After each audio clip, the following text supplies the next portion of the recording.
Hello and welcome to Pitch Bleak, the true creative crime podcast. I'm Hayden Bevis and joining me, as always, is Chris Kennett. Welcome, Chris. Thanks, Hayden. It's lovely to be here. Today on Pitch Bleak, we will be poking around the crime scene of a not-for-profit organisation that wanted to break the boredom of public transport. Yes, if you happen to be in Melbourne and riding a tram between 2009 and 2020, you may have been an unlikely and potentially unwilling audience member of an impromptu musical performance from artists such as Vance Joy, Paul Kelly, Paul Dempsey, or Amy Shark. This was all due to the work of Tram Sessions. Yes, you heard me. Bands on trams. What could go wrong? Well, turns out it kind of worked really well, actually, but then it died. On this episode of Pitch Bleak, we interview co-founder Nick Wallberg to find out who drove Tram Sessions off the rails, or did it just reach the end of the line? Ding, ding. But first, Chris, has it got legs? Okay, there's a couple of things. First, Antiques Roadshow. Like, you know that show? Yep. Okay, think of that. Now put that over there. So that's Okay. part of your rank. You're in that. All right. Now, do you ever use things at home that are designed for something else and then you use it for something else? Let's say yes. So I have always admired tennis coaches that use washing baskets as the way to... Have you been tennis coached? No, I've not been tennis coached. Do you know a tennis player? Do you know tennis? Look, for this to work, we have to have a certain amount of assumed knowledge. Yeah. Okay, Antiques Roadshow, you had to check that out with me. I did. When we're getting to the point where you're asking the question, do you know tennis? Okay.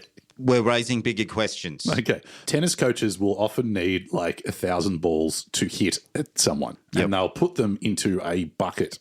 But often they'll come up to the net and they'll have like a washing basket trolley and a basket, and they'll just put all the balls in that because it's just very easy to pick it up and hit the ball. Yes. Okay. But that's a washing basket. That's not like, there's not a specifically designed tennis basket. So they're just using a washing setup. And I see, yeah. Okay, that's the show. So Whoa. now think Antiques Roadshow, and you walk up with your like, My laundry basket. yeah, and you're like, but it's something else you would use at your house, or it's something you use in life. It's actually like, this was designed for this, but it's actually better for this. That's the show. And then we have to decide whether or not that's true. So you cited Antiques Roadshow and you had me put it over there and you've brought it back now and going, it's a bit like that. In what way is it actually like that? Format. In that somebody's just bringing something and presenting it to somebody. Yes. There's no other aspect in which it's like... No. Instead because of it's not evaluated. The thing is not going, well, this it's is evaluated actually on worth $5 million. It's someone going, oh, that is actually a good way to do it. It's like a hack. All right, so this is like a life hacks thing. Well, yeah, and then you just need a judge to decide whether or not it's actually a good hack. So it's like, you know, this is a toothbrush, but I found out that you can do even more disgusting things with it. Yes. And then we like... Actually, And then we say, no, thank you. Yeah. It's just like 20 of those an episode. It's just a quick yes, no. Are they allowed to modify the object or is it just No, they can modify capacity? it. They can even jam two together or equivalent. Yeah. So again, to bring it back to the toothbrush, you could tape two toothbrushes together and I'm just, wow, I'm smashing through my teeth in half the time. Or that tape them together at the ends and you got one at each end. We all remember when the Star Wars prequels came out, right? The only thing anyone remembers from the first one is that the baddie, Darth Maul, had a double-ended lightsaber, Yes. you know, which was like, oh, holy shit. Now, and then later on, if you think about it, that's horribly impractical. You're just going to cut your own head off with that thing. And so when I turn up to Antiques Road Blow with two toothbrushes taped together at the end, I don't know why I'm doing this now because I wouldn't be caught You dead would on be the this show. judge. Well, if I was the judge, it's an immediate no. They don't even get to say anything. That's the show. It's good. And imagine Darth Maul coming on the show being like, you know this is a lightsaber. And then I've taped two of them together. And we'd be like, holy shit, Darth Maul. You idiots. Get out of here, I'd be saying. Okay, have I talked you around? Because it's a good show. Yeah, I hate that you've talked me around. It's a fun show. So the show is essentially called something like, Is This Stupid?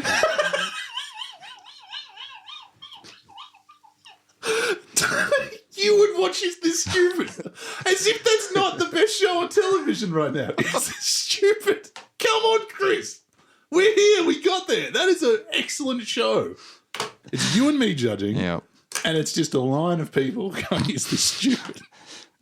They're all carrying variations of household implements taped together in different ways. So, is it stupid? Does it have legs? Is it stupid? Yes. Does it have legs? Maybe. Today's guest is here and he's ready to talk.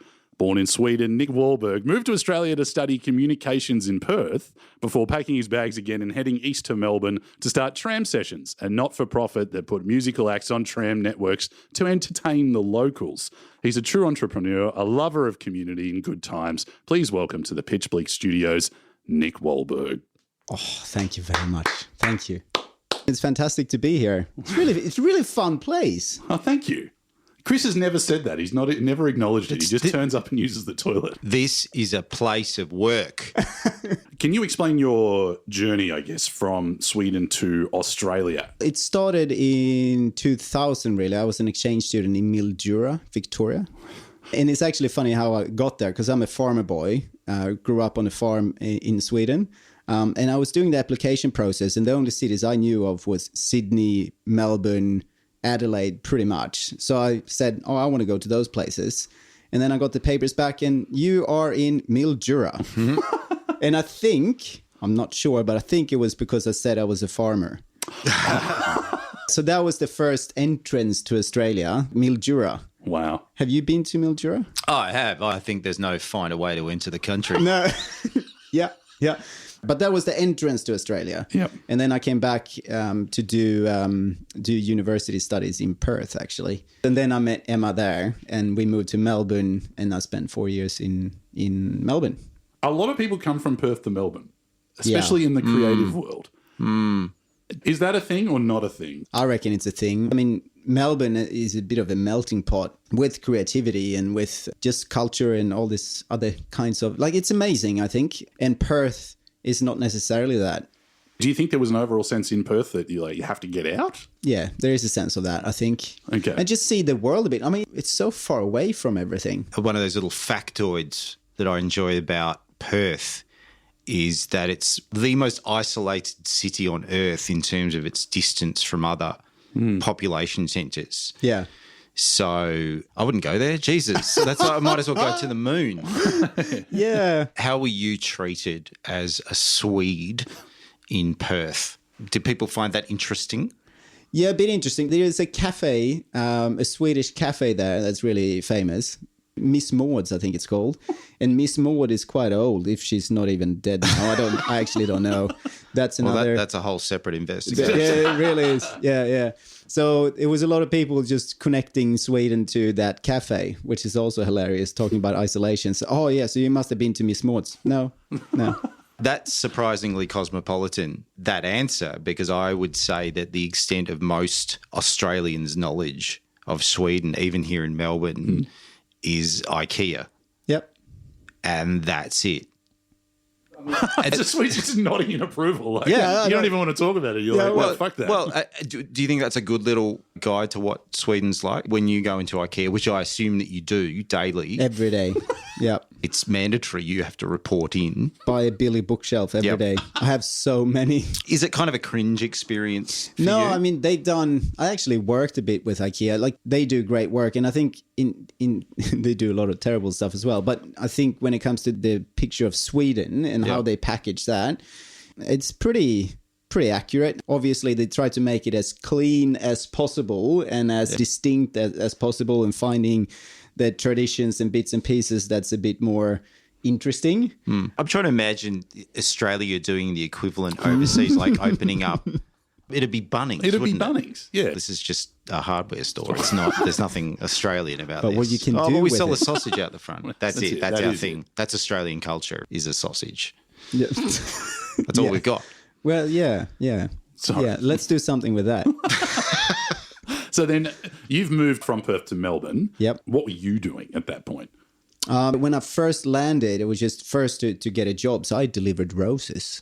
Oh, I delivered roses. Get out. You did not. I did. It was lovely. It was actually hang quite on, nice. Like a single rose to people, like a bachelor that would turn up. Like, is that it? I just knocked on doors to people and said, "Here's a lovely rose for you." Which I'm not anti that. No, like, that's not a bad. Actually, it would be quite nice, wouldn't it? Yeah. Like, thank you, strange Swedish man. Exactly. Yeah, it's a new niche. And then I got an advertising job, and at that time I started Tram Sessions as well. So pretty early on, we started Tram Sessions.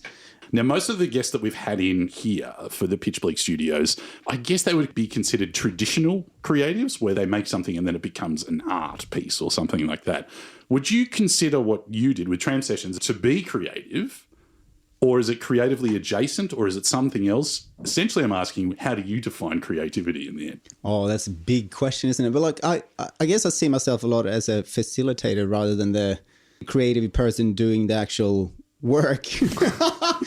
I'm not doing the work. I'm just letting other people do the work. No, but I can't play music as an example. I love music, but I can't play music. Mm-hmm. But I listen to it, or I make sure that I'm close to where music is, or create the experience that's really interesting. And Tram Sessions was very much the same. Like, I don't necessarily know how to film or do audio or anything of that, but I do love the combination of things that's joined when it doesn't really fit. You know, like music on a tram is not necessarily what you think is, oh yeah, that makes sense. You're the kind of person who has big ideas, crazy concepts, and then you take other people who know how to do stuff and you smush them together. You're an Elon Musk type. Yes, I am an Elon Musk type. Yeah. But I take it you spent probably less than $44 billion on Tram Sessions. Yeah. And it didn't make as much money as, well, I guess Tesla and those guys, they're spending quite a lot of money too. So it's not necessarily like they... Yeah, you could come out in front. I could. Just give it a few more years. Tell us what Tram Sessions is and then how it started. So we were sitting at a cafe, and it was me and CJ, so Carl-Johan Malmsten. Did you write that down? Isn't it?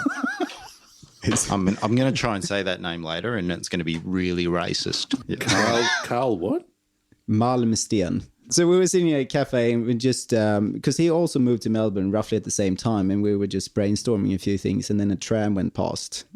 And we thought, okay, maybe we have something here. So it was just an idea that we got because we saw European initiatives where they play music in weird places. And then we thought Melbourne, what's very much Melbourne? Well, live music, culture, and trams.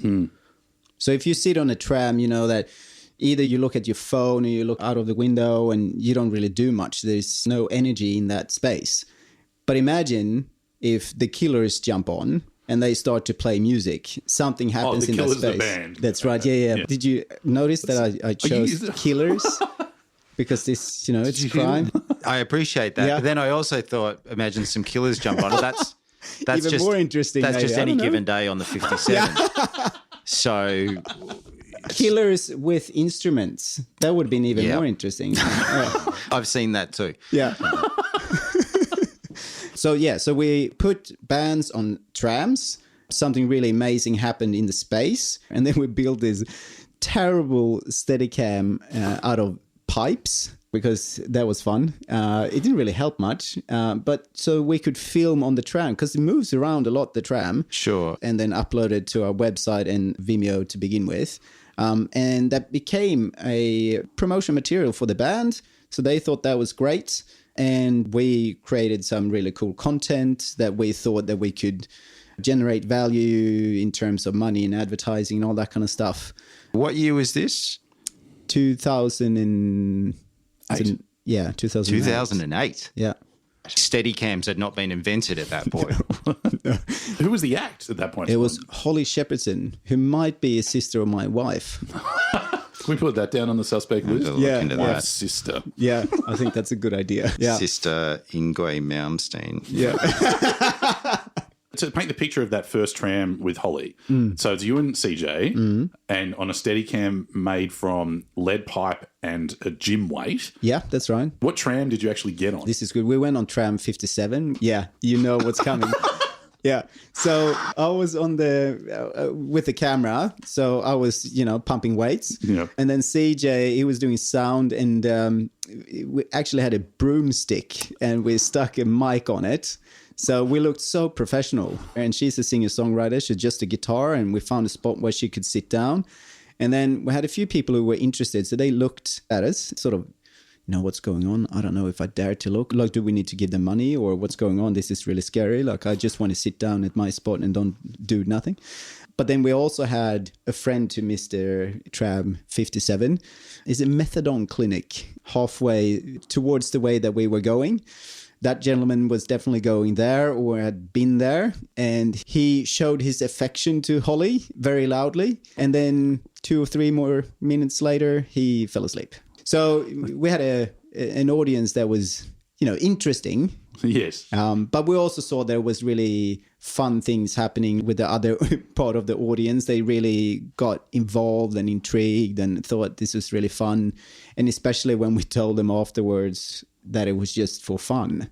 It's not that they have to give money or it was a promotional thing or whatever. This is a genuine fun thing that we're doing. So then you've come out of that and you're amped. And then you're like, we got to turn this into something. Yep.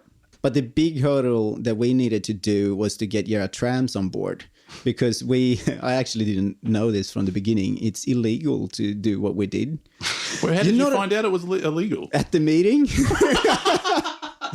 Which meeting? The meeting with who? With Yara Trams. Oh, okay. Yeah. So I think we recorded maybe 5 or 6 bands, but we knew that we kind of need to have Yara Trams on board for this. Otherwise, we can't really make it big. So the 5 or 6 that you'd already recorded, that was pure guerrilla stuff. Purely legal, obviously. Yeah. Jail sentence. No, I don't know. Were you buying tickets? We did buy tickets. Did you really? Most of the time. Or he writes this down. This is really, this is dangerous. Are we putting ticket inspectors on all this potential killers? I've always thought it. Yeah. So you've done 5 or 6 and now you've got a conscience and you're like, we need to get permission. We didn't just wanted permission. We also wanted them to give us money because we're doing a good thing here. We're promoting public transport, which is still true, I think. So when we went to talk to them, it was to get money. It was not to get the approval necessarily. You got in touch with Yara Trams. They've said, yep, come in, we'll have a chat. Well, they actually didn't say that. It took about 4 or 5 months for me to get a meeting with them, and I was calling them every day for a long time. How do you ring Yara Trams? You just do a switchboard? First you have to find out who you want to target, and this was the marketing director. We knew that they were going out to certain tram stops to meet their commuters, their customers. So we figured out where they were going to go. So you started stalking. Yep. Yara Trams. So I started to do something illegal, and then I started to stalk the people who would give me approval. Just a laundry list of crimes. But I looked really sweet, so no one will, And you had some roses. Yeah, I had That's right. But I mean, it's important to find the right people, right? That's always the key when you want to do either if it's a business deal or if you want to get approval or whatever it is. So we realized that the marketing director, that's where we need to go in. So we met with him and then we got his business card. Tricked him. So then I have his mobile number. He shouldn't have done that. Hang on. How did you trick him to give you a business card? To be like, oh, my key's stuck. Well, it was pretty clear. Does anyone have a business card? Yeah, no, I asked for it, so I tricked him good. Yeah. It's just asking for something, Nick. Well, he didn't really want to give me the business card first, so I was kind of had to push him a bit. What a marketing manager. I've got all these business cards. I don't like to hand them out. I don't want to talk to anyone. Not to people that wants money from you. That's the thing. That's true. Yeah. So, okay, they've been understandably dodging you because they have just other want their things money. to do. And they've got other things. They've got tram stops to stand at. That's right. Yeah. And business cards to hoard. Busy people. So after several months, you get this meeting. Yep. How does that go? It went really well. So we made a full PowerPoint presentation. We were showing some of the clips and doing a proper pitch and all that kind of stuff. And I think it was about that time they said that what you're doing is illegal. And when you heard that, did you feel like this might have derailed my pitch to get money? I do remember that I saw a bit more of a uphill battle. But you're an entrepreneur, Yeah. and every setback is just an opportunity. Well, they didn't say no, did they? They're not saying no because they're saying you're going to jail. That's right. Also, like, if you compare it to all the other marketing material that Tram had at the time, we aced them. Do you remember the Rhino? Yeah, like They a were tram so is a proud. rhino on a Yeah. skateboard. They were so proud of the Rhino. Oh Are my you God. anti the Rhino? I'm not anti, but So when you're there going, hey, we can really sell trams by putting bands on them and it's all really fun, they go, well, we've already got a Rhino. yeah. We actually, on one clip, we had to put that Rhino in front of the clip. This was before YouTube could do that automatically. Yes. Yeah. Just for, I guess, for a bit of context, anybody that's listening to this that doesn't know that the Rhino, What the they're just Rhino going, is. what Yeah. the? It was like a safety thing, Yeah. wasn't it?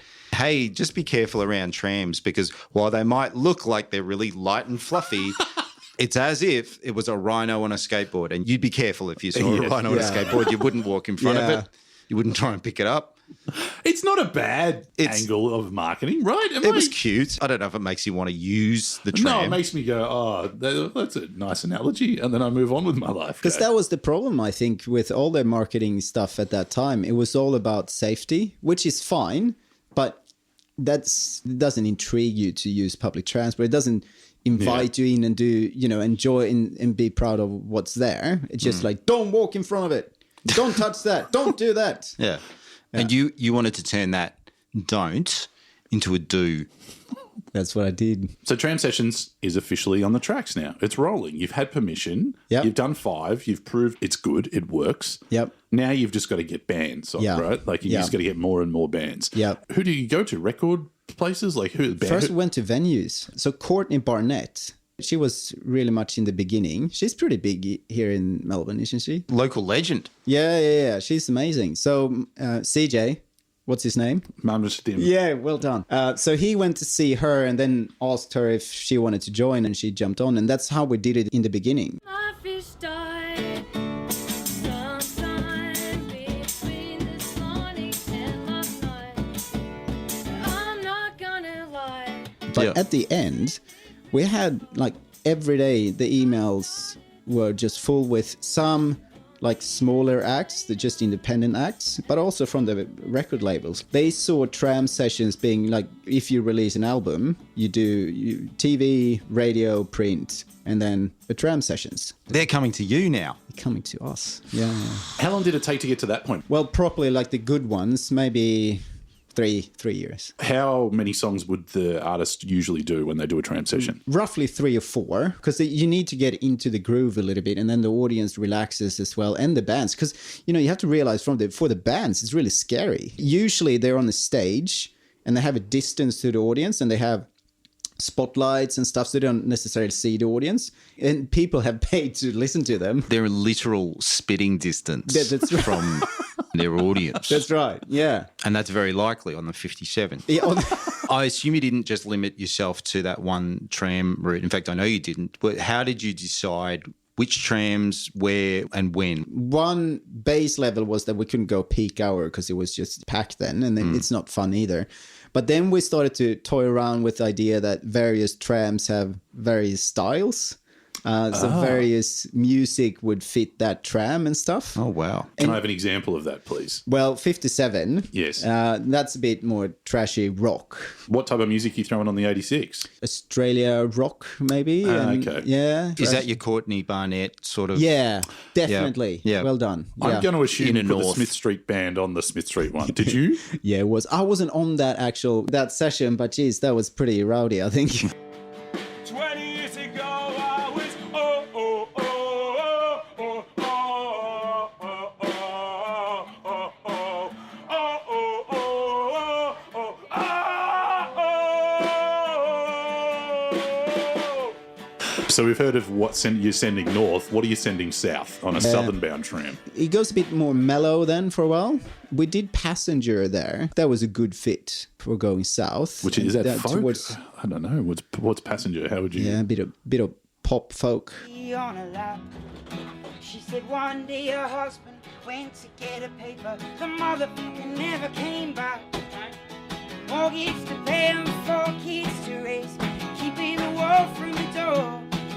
Said the wolf's just a puppy and the door's double locked. Why I gotta worry me for? Can you name some big acts that started to get on Tram Sessions? And what was your favourite? Passenger and Vance Joy were probably the biggest ones. I mean, we had Paul Kelly as well. Yes. I mean, as a Swede, I didn't know who Paul Kelly was. And I actually, not that time, like then I really knew. But in the beginning, when I moved to Perth, I actually thought that Paul Kelly was one of those artists that was dead. Because when you have someone who becomes big, there's always a few say, oh, yeah, well, that's just too much pop or that's too easy or blah, blah. No one said anything bad about Paul Kelly, so I just assumed he's dead. You know, like, That's fair. probably favorite ones that we did. Passenger was really fun because he's really good at engaging with the audience. I do like a band called Vaudeville Smash. Yes. It's a Melbourne band. I don't think they're massive or anything. They had a major hit with Zinedine Zidane. They were fun, like a disco band. Disco in a tram. Oh, it's simply unbelievable. And I want you here tonight. Oh, hey, you want it? You got What type of metrics are you hitting on YouTube and whatnot? Like, is it working for the bands? Are they getting actual good promo from Tram Sessions? In total, there's 14 million views of all the videos. Vance Joy is probably the biggest one. They have like 7 or 8 million views. Lady, running down to the riptide, taken away to the dark side. I wanna be your left hand man. And we got some good media from it as well, like the music magazines. They sort of wrote about it every time it was an interesting artist. We had some radio interviews, TV and print and stuff. Stuff was happening, but I think the tricky bit was, two things. Legal rights when it comes to using music in another setting and who owns that and how does that work.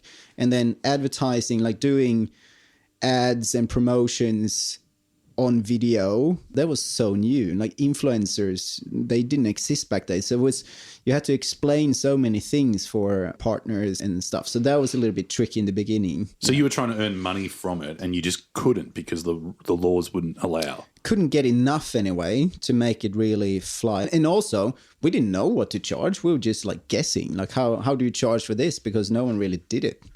Do you do it per view or do you do it per... Yeah, we just didn't know. So this is this crazy time in the early 2010s. Yeah. And as you say, this whole influencer economy wasn't up and rolling yet. No, it You're wasn't. ahead of your time. This is a bit of a common theme that we encounter with some of the victims that we talk to. The world just wasn't quite ready for what they were offering. I mean, it always sounds better when you say it like that, doesn't it? I was ahead of my time. That's why I failed. And were you intending to charge who? Like the artist, Was that the band? problem? You just go, okay, we've done this, and now I present a bill to... Oh, Hang on. hey, wait a minute. Yeah, what's going on here? Did you want to charge Yarra Trams or the label? So the plan was to charge Yarra Trams a bit, not for the full thing, but as they would charge for ads somewhere else. And then the idea was to get other companies in to be part of Tram Sessions. So we had Crust Pizza for a while, we had Levi's for a while, we had Qantas as well. That's But again, another type of transport though, right, Chris? Pretty sure that's not legal. Surely there would have been talk of Tram Sessions on a plane at that point. I had some ideas, but I didn't really that's a lot of safety there.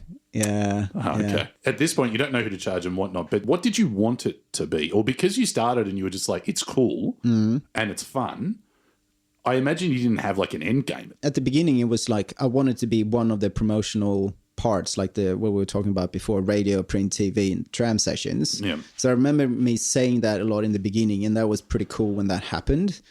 And I didn't want it to be stacked with ads, like everyone has Levi's jeans or whatever all the time in all the clips. It should be about the band still, about the music. So I could have opened up more to the advertisers in the beginning and they would be more happy, but that wouldn't have changed the outcome anyway, I think, because then you would have lost some of that DNA of it, that it's a surprising thing. It's a guerrilla thing still. And then if you just pack it with different brands, it sort of lose its Cool or whatever. yeah, exactly. But really, the big problem was to understand how much to charge for it and who would actually pay that at that time. At this point, how much time was Tram Sessions taking up for you as the co-founder and I guess the main energy behind it? I did 1 day a week of paid work for Tram Sessions, but then every evening, like all the time. So it took a lot of time, but it was at a time when I didn't have kids. It was a hobby. I freaking loved it. I mean, it was challenging times sometimes, but I really looked forward to those Fridays to work with Tram Sessions and meeting all these really cool people and getting that energy from others. And it was really fun to see it grow. I thoroughly enjoyed it. Was Mushroom Records involved at some point? Well, we always try to speak to Mushroom Records, and talking about stalking, I went to their office a few times, circling back to that. But actually, 2 weeks ago, they emailed me and said that, hey, could we use your clip? Can you come for a meeting? And I was just, okay, so this is weird. Usually it's me stalking them. What's going on? It's been 10 years. But then it turns out that they are making a documentary about the founder of Mushroom. Gudinski? Yeah, that's right. And they wanted to use the clip of Vance Joy. Oh. So they wanted to, it was also funny because they sent a massive contract asking me, so do you own the clip of Vance Joy? And I'm like, still no one really knows who owns what in this stuff because it's so weird. Like it's filmed in a public space and it's a music that someone else has rights and all this kind of stuff. And now they're asking me as it's actually a thing that I own the clip. Which their lawyers, specifically their lawyers, did not like this idea of Tram Sessions because of the legal stuff, because it was messy, right? But now that email said that they've accepted that we are owning these clips. Wow. I thought that was pretty interesting. That's the golden goose. The That golden email. goose. Found the guy to invoice. Did I get the golden goose? You did. Mushroom Records. Yeah, you yeah. send them as many invoices as you can. That's how the game works, right? Yeah. There you go. At this point, you don't know who to charge, and you need to go back to Sweden. Why did you go back to Sweden? My wife, Emma, who wanted to go, she wanted to try to live in Sweden, not just visit, but live in Sweden. So it was very much like a life decision. And I wanted to stay in Melbourne more than she did, actually. But it was still a good decision, and I backed that decision.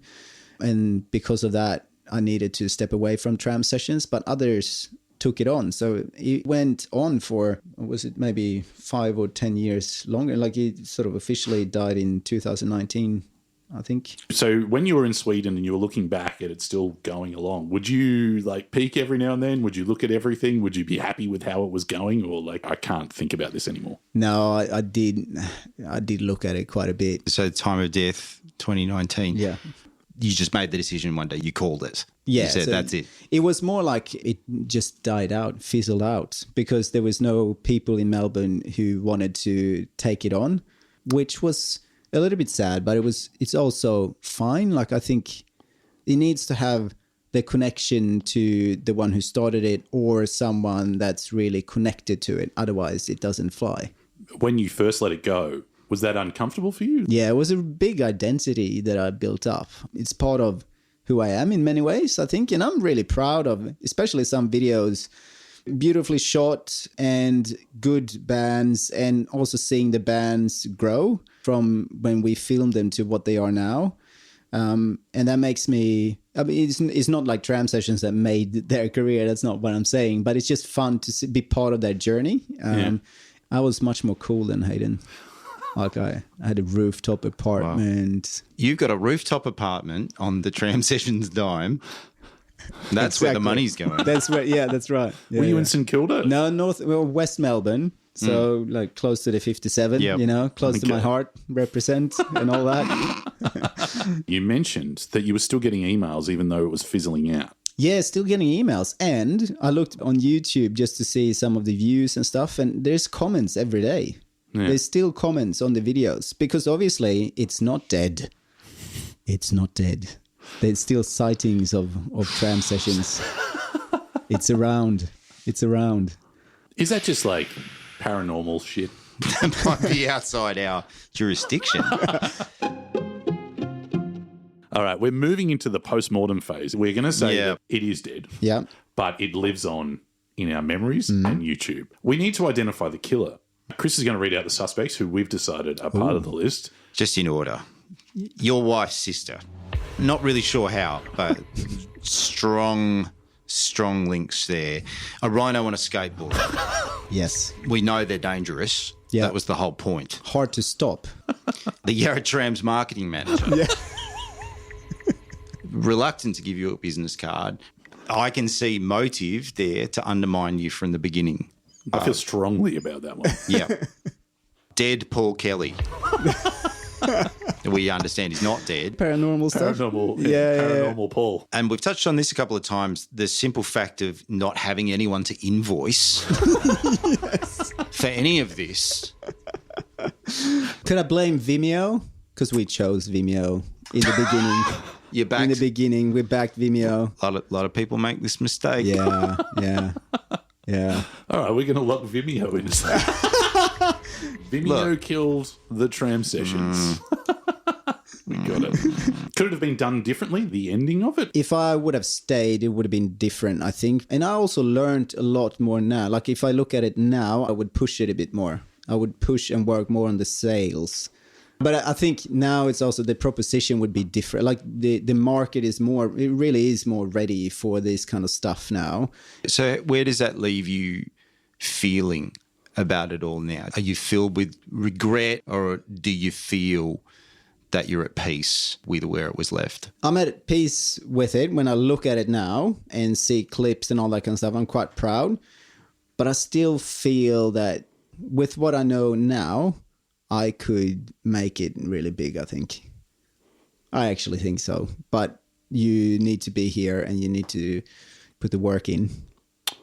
Do you want to resuscitate it? Ooh, I don't know. Well, who knows? Who knows? Well, at this point of the pod, I am offering you the opportunity to let it go via sound effect if you want to and have its own funeral. You can press any of these buttons, these coloured buttons, if you want to say goodbye. And it can signify for you the end. I'm just offering it. If you want to do it, you're most welcome. If not, hey, who knows? It might come back to life. This is where I think it still has sightings, you know. It's still alive. All right. They're opting against the sound effect. But can't you have a sound effect for that? Can't you just find something else? That's amazing. Oh my I God. didn't know that was there. Did you just resurrect? I did. It's coming That's back. amazing. Tram Sessions is back, baby. Yeah. Oh, it's coming back. I guess our work here is done. Unprecedented. Thank you very much, Nick Wallberg, for joining us in the Pitch Bleak studios. Thank you, guys. Thanks, Nick. And thanks, Nick Wallberg, for joining us. Thoughts, Chris? Hayden, I think we need to address the rhino in the room. You have not been straight with the audience. I haven't. You have not disclosed your own personal stake in Yes. Tram Sessions. I want you to fess up. Okay. I did some work for Tram Sessions. I was a camera operator for Tram Sessions, a volunteer, might I add, for Nick Wallberg. And you didn't think that that would compromise your ability on this investigation. You're too close to this. I didn't think you'd care or notice, but then I remembered via a photo one thing. This is where you and I met on a Tram Sessions, is it not, Chris? Look, are you turning this around on I me? am. I'm flipping it.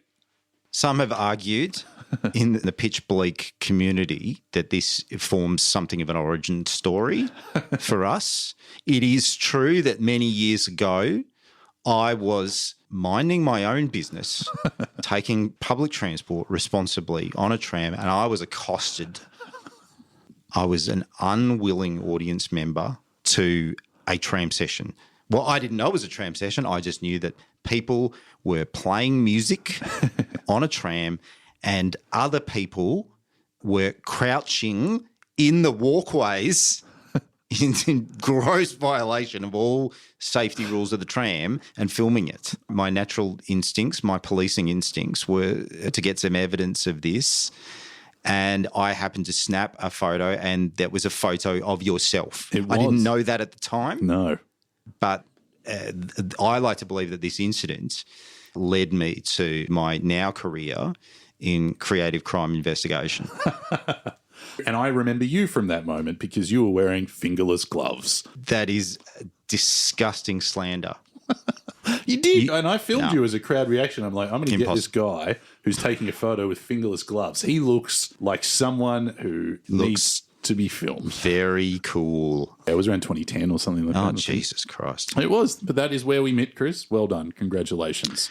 I think we can say that the killer was, Gudinski? It was Michael Gudinski, the founder of Mushroom Records. He is dead. Unlike Paul Kelly, at this stage, we'll edit this later if Paul Kelly dies in the interim. The life and death of Tram Sessions. And that's it for us here at Pitch Bleak Studios. Thanks, Chris. I was thinking, keep on trucking.